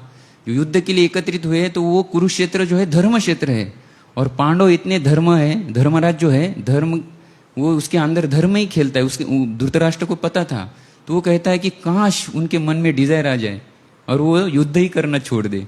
तो इसके लिए वो धर्म क्षेत्र बोलता है. लेकिन उसका आंसर संजय जो है इस श्लोक में देते हैं, यत्र योगेश्वर कृष्ण. वो कहते हैं जहां पर कृष्ण है वहां पर विजयी है, और it is my opinion. नितिर Dhruva नितिर मतिर मम, दिस इज माय ओपिनियन. तो इतना गीता सुनने के बाद उसका आंसर देते क्लियरली. इसलिए देखते हैं कि अर्जुन का जो कि मारे में जो भी ऐसे अवस्था थी, जैसे हमारे जीवन में भी टेस्ट आती है, तो वैसे ही भगवान ने दिखाया कि जब अर्जुन विचलित थे उनके जीवन में, फ्रस्ट्रेट थे, सब कुछ छोड़ना चाहते थे, तब उन्होंने गीता का आश्रय लिया. और जैसे गीता खत्म हो गई, वो क्या बोलने लगे, करिष्ये वचनम तव, जो आप बोलेंगे करूंगा. सो ये कन्विक्शन आने के लिए भगवान टेस्ट करते हैं जीवन में कि आप भक्ति ही करना चाहेंगे, कुछ भी हो जाए मेरे साथ, कुछ भी हो. तुटो हे मस्तक फुटो हे मस्तक तुटो हे शरीर, नामाचा गजर सोडू नये, नाशिवंत देह झाला जरी भंग, कीर्तनीय रंग सोडू नये. तो तुकाराम महाराज, मतलब किसी भी शुद्ध भक्त के जीवन में आप हाथ डाल के देखो, थोड़ा पढ़ाई करो, उनकी चेतना इतनी दृढ़ थी, इतनी विकसित थी, वो किसी से डरते ही नहीं थे, किसी भी अवस्था से. तो भगवान के सामने भी जाके वो वही मांगते थे. इसीलिए what ever happens it is plan of Lord, और कृष्णा नेवर मेक्स मिस्टेक्स. तो थर्ड थिंग है मोस्ट इंपॉर्टेंट, कि हमें जीवन में हम बहुत ढूंढते हैं ना, हमें इतना प्रेम मिलता है भक्ति में, इतना प्रेम मिला है और मिलने वाला है कि नहीं. आनंदम बुद्धिवर्धनम, it is ever increasing pleasure. कम नहीं होने वाला हमारे जीवन में भक्ति का प्रेम, लेकिन फिर भी हम प्रेम ढूंढते हैं बाहर, ठीक है नहीं. ये हमारी गलती है. तो थर्ड इंपॉर्टेंट क्या है, Krishna loves us more than anyone else in the world. इस जिंदगी में भगवान से ज्यादा प्रेम आपसे कोई नहीं कर सकता, किसी ने किया ही नहीं है. आपके माँ, आपकी मम्मी, आपके पापा, आपके भाई बहन, कोई भी नहीं कर सकता. क्यों ऐसे बोलता हूँ, जब हमने जन्म नहीं लिया था, माँ के गर्भ में थे, माँ ने बिना देखे तो प्रेम नहीं होता है. इतने तो विकसित किसी की चेतना नहीं है ना. कोई बिना देखे प्रेम कर सकता है. ऐसे व्यक्ति से प्रेम करो जो दिखता ही नहीं, तू ही कर भाई. Best of luck. ऐसे नहीं कर सकते. तो माँ के गर्भ में आने से पहले भी भगवान हमारे साथ थे, माँ के गर्भ में से जन्म लेने से पहले भी भगवान ही उसका प्रोटेक्शन करते हैं, शेल्टर देते हैं। तो भगवान से ज़्यादा प्रेम कोई कर ही नहीं सकता हमारे जीवन में। लेकिन हमें ज्ञान नहीं आता, हमें किसी ने समझाया नहीं, हमें किसी ने भागवतम शुद्ध भक्तों का जो आश्रय है, जो वर्ड्स है, वो एज इट इज़ बोले ही नहीं, इसलिए हमें ऐसे लगता है।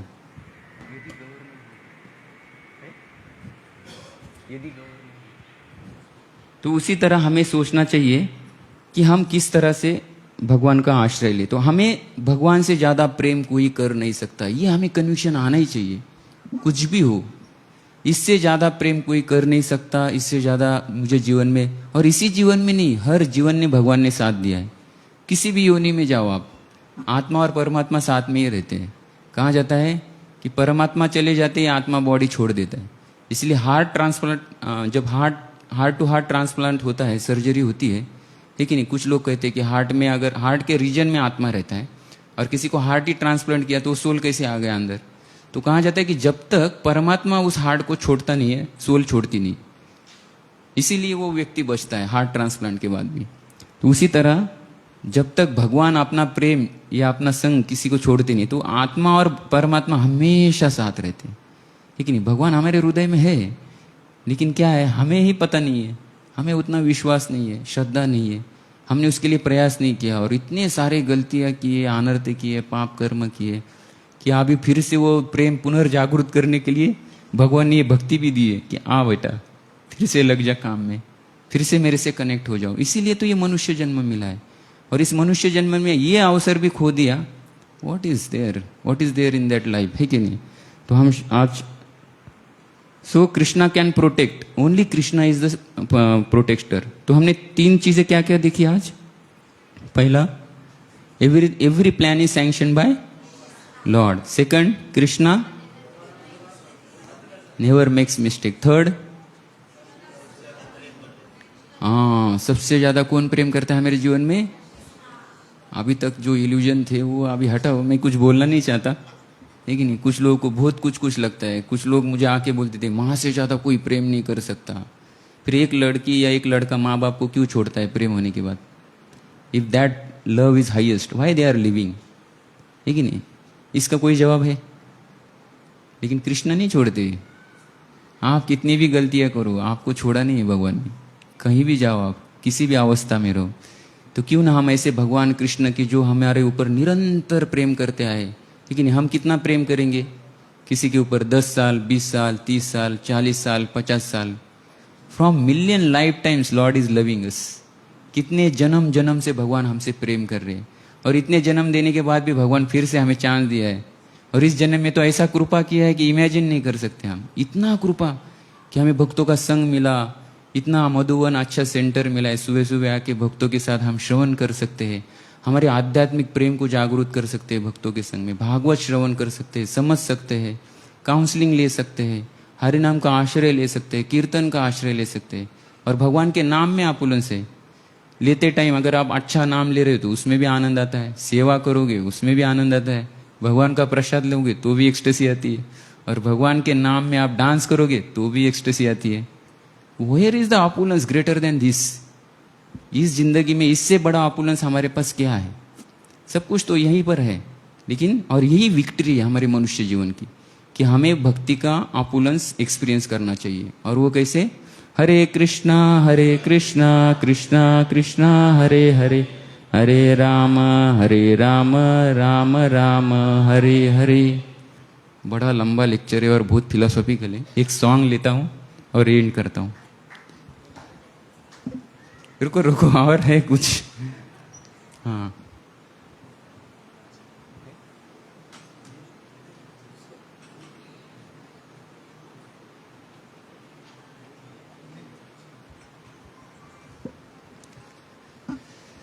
तो सोचो कि अगर गौरांग महाप्रभु ना होते तो क्या होता है ना। यदि प्रभुपाद ना होते तो, ऐसा भी लिखा है किसी ने, प्रभुपाद के ही शिष्य ने।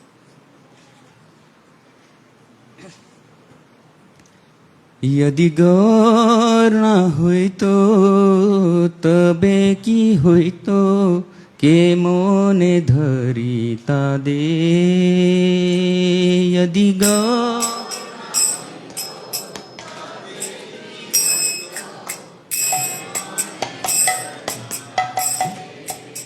हे यदि गौर न होई तो तबे की होई तो के मोने धरिता दे दिगो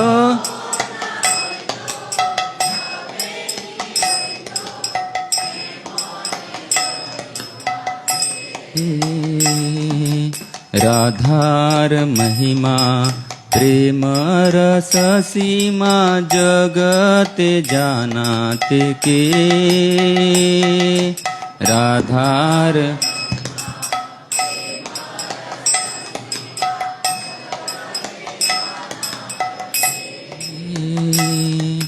मधुर वृंदा विपिन माधुरी प्रवेश चातुरी सार मधुर वृंदा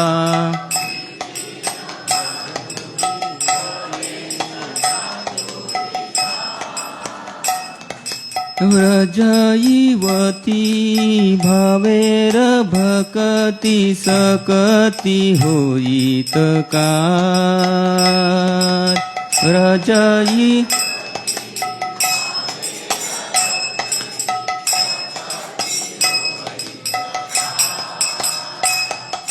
गाओ गाओ पुना गौरांगे रघुन सरल करिया मन गाओ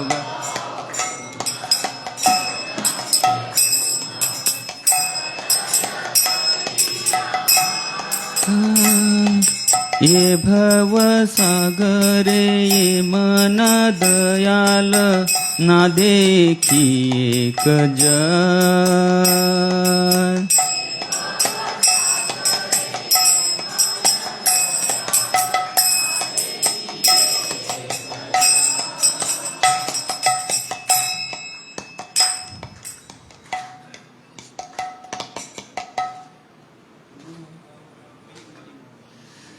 यदि भगवान गौर इस कलयुग में युग अवतरित के रूप में प्रकट न हुए होते तब हमारा क्या होता, ठीक है नहीं। तो हमें सोचना चाहिए कि अगर गौरांग महाप्रभु ने ऐसे प्रभुपाद जैसे महान उनके जो योद्धा है सेनापति है उनको नहीं भेजा होता तो क्या होता हमारा आज, ठीक है नहीं।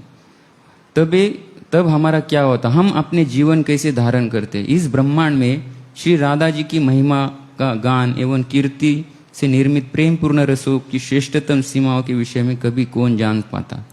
तो राधा रानी का जब आप प्रेम देखेंगे, जैसे चैतन्य महाप्रभु ने जो एक्सटेसी दिखाई है वो state of consciousness of Radha Rani है।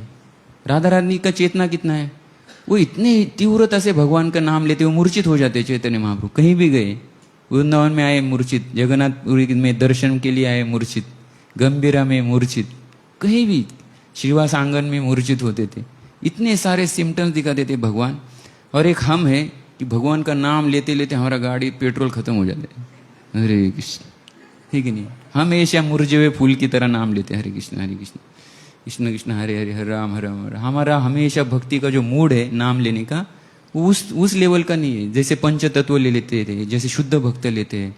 जैसे पहली बार रामानंद राय और चैतन्य महाप्रभु मिले, क्या एक्सटेसी थी उनके दोनों में, इतनी एक्सटेसी थी वो कंट्रोल नहीं कर पा रहे थे, लेकिन उन्होंने आसपास देखा फिर कंट्रोल किया अपने आप।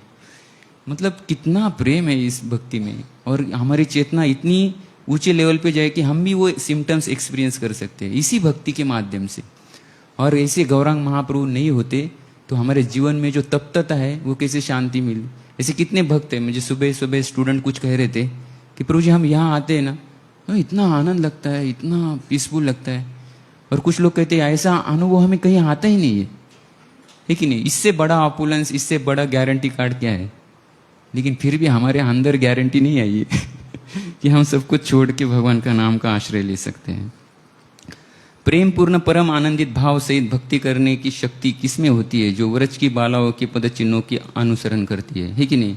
तो चैतन्य महाप्रभु या पंचतत्व और गौड़ी वैष्णव परंपरा जो है वो पूरी तरह, जैसे सुंदर श्याम प्रभु ने बहुत ही सुंदर कहा कि हम रूपानुग है कि नहीं। तो रूपानुग होने के कारण हम क्या होंगे, हम गोलोक वृंदावन में ही जाएंगे, राधा रानी के ग्रुप में जाएंगे, क्योंकि राधा रानी वैकुंठ में नहीं है, केवल गोलोक में। जब मैंने सुना मुझे लगा माय लॉर्ड, मुझे लगता कि हम अलग अलग जगह जाने वाले थे। हम सब अगर भक्ति प्रामाणिकता से करेंगे, आश्रय लेंगे सबके सब गौड़ीय है, और सारे गौड़ीय जो भक्त है वो केवल और केवल गोलोक वृंदावन में जाएंगे, top most spiritual planet of this world. तो क्या चाहिए इससे बढ़कर हमें, और क्या चाहिए? तो कृपया भगवान गौरांग के महिमा पूर्ण और यशप्रद गुणों का बार बार गान कीजिए, है कि नहीं? जे जन गौरांग भज से होय अमर प्राण रे, भज गौरांगो कहो गौरांगो लह गौरांग नाम रे। जे जन गौरांग भजे से होय अमर प्राण रे। तो इतने, हाँ अरे लास्ट का स्टांजा रह गया, इसमें दिखा ही नहीं दिया। आमी गौरांग बोलिया नागेनु गलिया, के मोने धरीनु दे। आमी गौरांग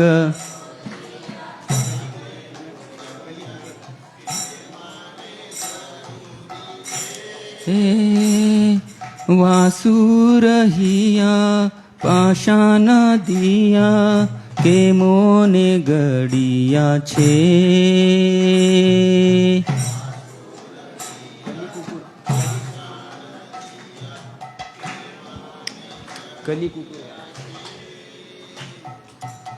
तो कृपया भगवान गौरांग की महिमापूर्ण और यशप्रद गुणों का बार बार गुण कीजिए। अपने हृदय को निष्कपट सरल बना कर रखने का प्रयास कीजिए।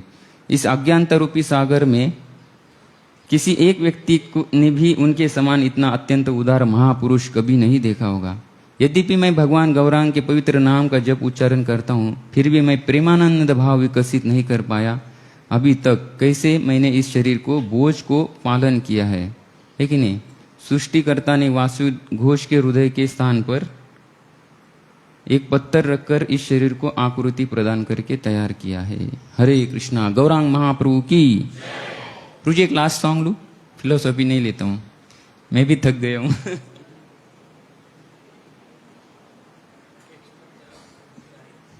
हाँ। कली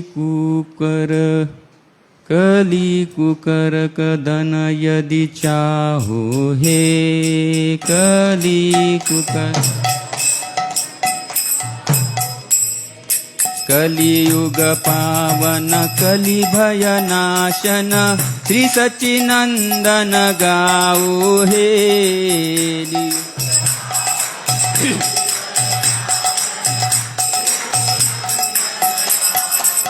हे कलियुग पावन कलि भय नाशन, श्री सच्चिनंदन गाओ हे।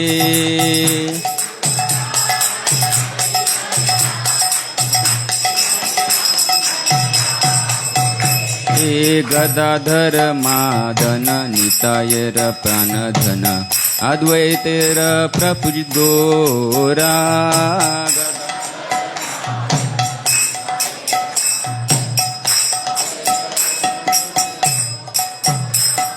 निमाई विश्वंभर श्रीनिवास ईश्वर, भक्त समुचित चोरा।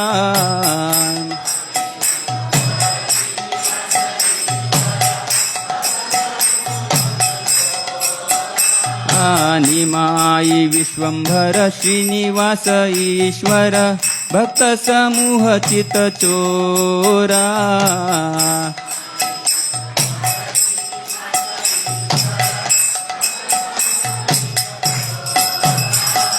कलियुग पावन कलि भय नाशन, श्री सच्चिनंदन गाओ हे।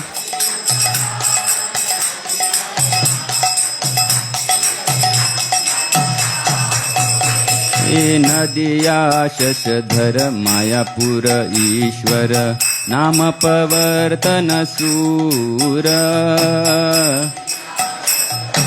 मायापुर ईश्वर गृही जन शिक्षक, न्यासी कुल नायक, माधव राधा भावपूर।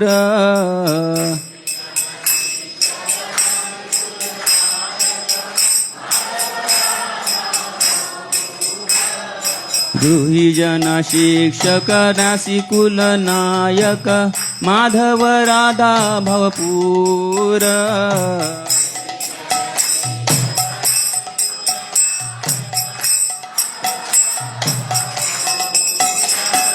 कलियुग पावन कलि भय नाशन जय सच्चिनंदन गाऊ हे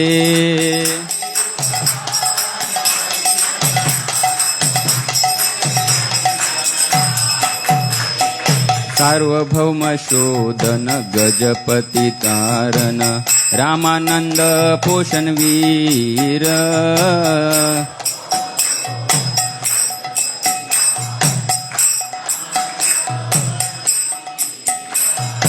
रूपानंद वर्धन सनातन पालन हरिदास मोदन धीर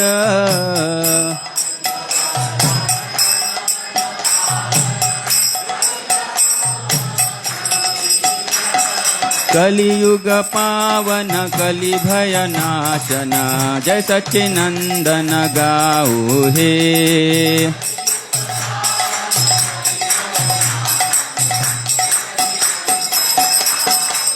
हे श्री सच्चिनंदन गाऊ हे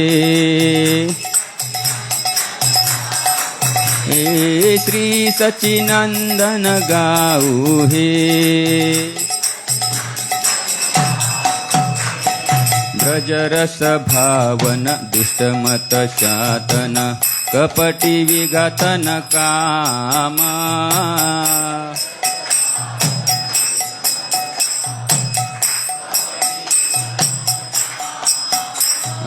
शुद्ध भक्त पालन शुष्क ज्ञान ताडन छल भक्ति दूषण राम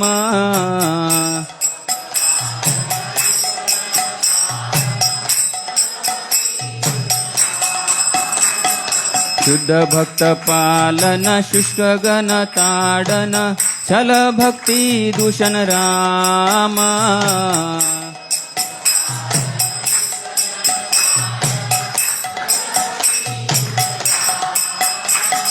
कलियुग पावन कलि भय नाशन जय सच्चिनंदन गाऊ हे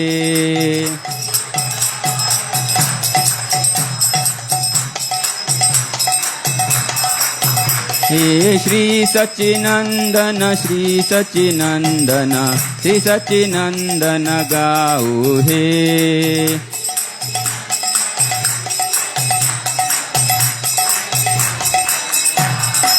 हे श्री सच्चिनंदन गाऊ हे हे श्री सच्चिनंदन गाऊ हे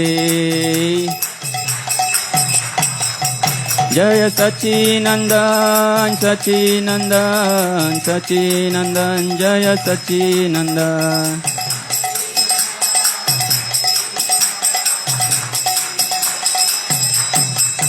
जय गौरनिताय गौरनिताय गौरनिताय जय गौरनिताय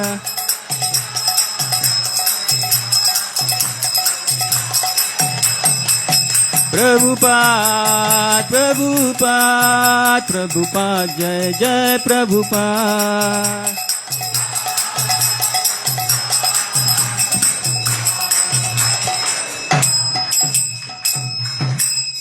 हरे कृष्णा। तो इस तरह से हम भक्ति में हमेशा हमारी चेतना को विकसित कर सकते हैं। श्लोक गुनगुनाते हुए, भजन गुनगुनाते हुए, जितने भी सारे वैष्णव भजन है उनमें इतनी समृद्ध प्रार्थना है, जैसे गोपियों ने भगवान को पुकारा है उस तरह के भजन है।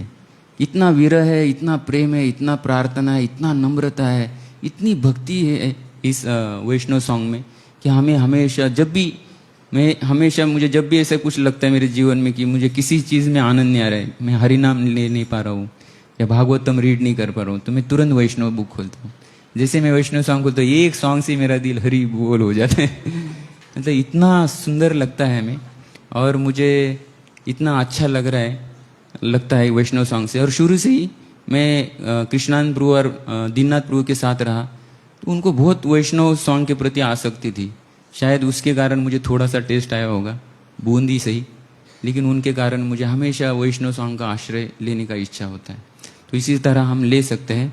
और एक लास्ट, सुंदर श्याम प्रभु ने लास्ट दिन एक क्लास दिया था, दूसरे दिन मैं आया था सवेरे, तो प्रभु जी बोल रहे थे कि मैं भी हरि बोल अभी बोला हूँ एक बार, है ना। तो प्रभु जी ने मुझे बोला था कि कभी भी किसी को हरि बोल नहीं बोलना चाहिए। हरि बोल का मतलब क्या है? हरि बोल, हरि बोल। तो ये हमारे से जो इक्वल है या हमारे से जो जूनियर है उनको हम बोल सकते हैं, लेकिन हमारे जो सीनियर है उनके साथ ऐसा बोलना नहीं चाहिए। हरि बोल प्रभु, मतलब आप हरि बोलो, मैं आपको याद दिला रहा हूँ। तो ऐसा हरि बोल नहीं बोलना चाहिए। तो मैंने प्रभु जी बोले उस लेक्चर में, या तो भक्तों ने ऐसा बोलना चाहिए, हरि हरि बोलो, हरि हरि हरि हरि। इसीलिए हम देखते हैं कि जीवदया प्रभु ने अभी स्टाइल चेंज किया है। वो जब भी प्रार्थना करने तो हरे कृष्णा महामंत्र बोलते हैं, हरे कृष्णा कृष्णा कृष्णा हरे हरे, हरे राम राम राम हरे हरे। तो ऐसी सुंदर आदतें फिर से अंगीकृत करने के लिए, जो पड़ी है उससे बदलाव लाने के लिए आप एक दूसरे के लिए हम प्रयास करेंगे। मुझे भी थोड़ा आपका आशीर्वाद चाहिए, संग चाहिए, और हमेशा इसी के लिए मैं प्रार्थना करता रहूँगा। हरे कृष्णा। जय श्री प्रभुपाद की। किसी का कोई क्वेश्चन ले सकते? एक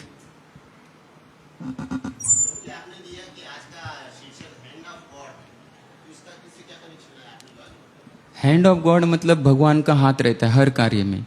जो भी भक्त रहते हैं, जैसे मैंने सुंदर श्याम प्रभु से दूसरे दिन चर्चा किया था कि प्रभु जी एस्ट्रोलॉजी का कितना इफेक्ट रहता है एक भक्त के जीवन में। कभी कभी ऐसे प्रसंग आते हैं कि हम एस्ट्रोलॉजर के पास जाते हैं, या कुछ भक्त बोलते हैं कि प्रभु जी मैं ये पूजा करूँ क्या, वो पूजा करूँ क्या। तो मुझे आंसर देना थोड़ा सा मेरे लेवल पर मुझे हिचके जाता हूँ मैं, कि मैं क्या बोलूँ ना अभी, क्योंकि उनके जीवन में वैसे प्रॉब्लम होते हैं और भक्त उस जीवन से जा रहे हैं। तो मुझे कभी कभी आंसर देने के लिए हिचकिचाहट होती कि शुद्ध भक्ति के इतना ज्ञान प्रसार करते हैं हम, और फिर अभी इस लेवल पे।